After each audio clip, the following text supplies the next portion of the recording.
It's crazy to me how travel has become a sensitive or even taboo topic nowadays. I get it. It's not the best time to travel right now because we're pretty much still in the midst of a pandemic.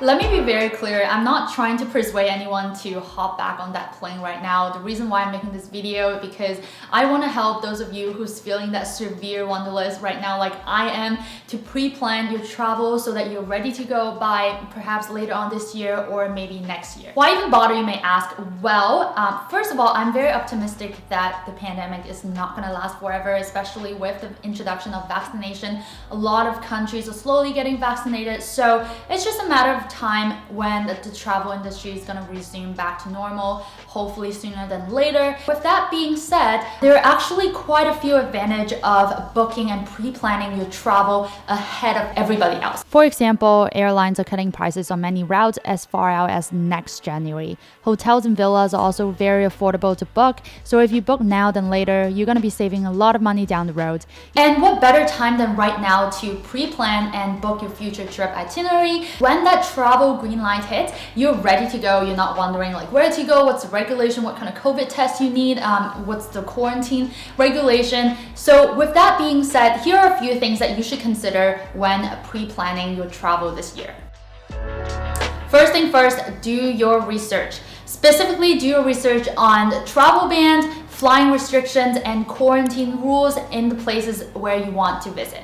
You guys, go check out the pointsguide.com website. It has a very comprehensive list showing the latest rules and regulations country by country. So I highly recommend you guys to check out that blog post as it has all kinds of up-to-date information about entry requirements that the country might have, such as the COVID test requirement and the mandatory quarantine restrictions upon arrival. All of the information on the blog post is directly collected from each country's official government's website, and they're continuously being updated so you can stay informed and make educated decisions before booking your ticket.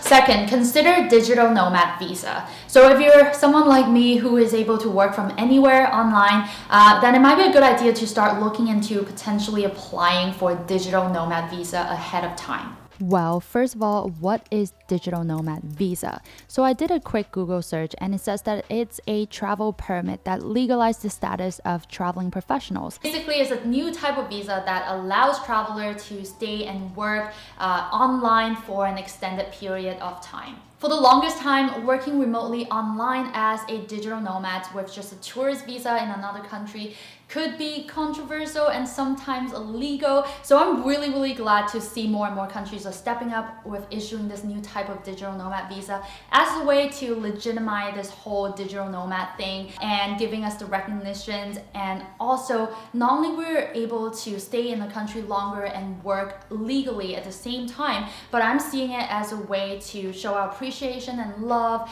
to the country that we're staying and helping to grow their local economy by paying tax. So here's a list of countries that are currently offering digital nomad visas if you're interested. So if you wanted to know more about the details, the requirement, and how to apply for digital nomad visas, make sure to download my free guide called the Digital Nomad Roadmap using the link in my description box. It's a comprehensive guide that teaches you exactly step-by-step how to become a digital nomad. So feel free to download it using the link in my description box. It's for free.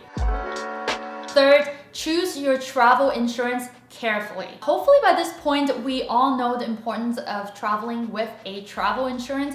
I definitely learned this the hard way. Choose your travel insurance specifically that covers COVID-related incidents. There are many types of travel insurance out there, and selecting the right one and the policy will depend on your personal circumstances. But in general speaking, the best type of pandemic travel insurance are the one that usually can fully cover for the trip cancellations and medical expenses due to COVID.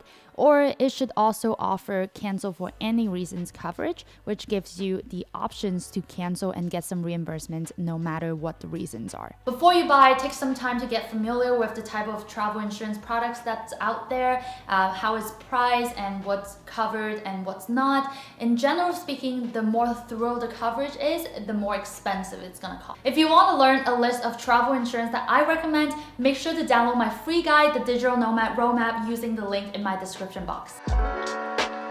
Fourth, book flexible travel reservations. You should only find flights with book now and decide later policies so that you can book a flight without a set date and you can just wait and see when the best time to travel is. And that way you can easily adjust your travel plan in this crazy changing times. So what does that mean to you? Here's what your mindset should look like when you're booking your flight. First of all, look for flights on Google Flights. And second, once you find the flights you like, book directly with the airline to ensure that you can easily change or cancel your trip. Third, wait, monitor the situation as your trip draws closer, and don't book a bunch of other non-refundable expenses. And fourth, in case your trip not panning out, well, don't worry, you can easily change the date of your flight or cancel it without penalty because you previously booked it directly with the airline. And that's it. It's also important to remind you all to go into travel this year with a flexible attitude. Traveling is going to take much longer and there won't be as many direct flights as before. So you should probably have a backup plan just in case. As you can see, there's so many things to look out for and consider when you're planning your travel this year. So why not take some time to pre-plan and prepare for everything before everybody else so that when the travel green light hits, you are way ahead of everyone else. Also, all the links that I mentioned in the video can be found on my free guide, the Digital Nomad Roadmap. You can download it for free using the link in my description box below. It's a comprehensive guide that teaches you exactly step by step on how to become a digital nomad. You can find information on how to apply for online jobs, where to find online jobs, how to get digital nomad visas, and what kind of travel insurance you should get, and etc. And a lot of other information that prepare you to become a digital nomad for this year and more years to come. I hope this video is helpful, and are you planning to travel this year? Leave a comment below and let me know. Also, I make a lot of other videos about digital nomad, traveling, and social media marketing. So if that's your cup of tea, make sure to subscribe my channel and turn on the notification bell. I'll see you guys in my next video. Bye!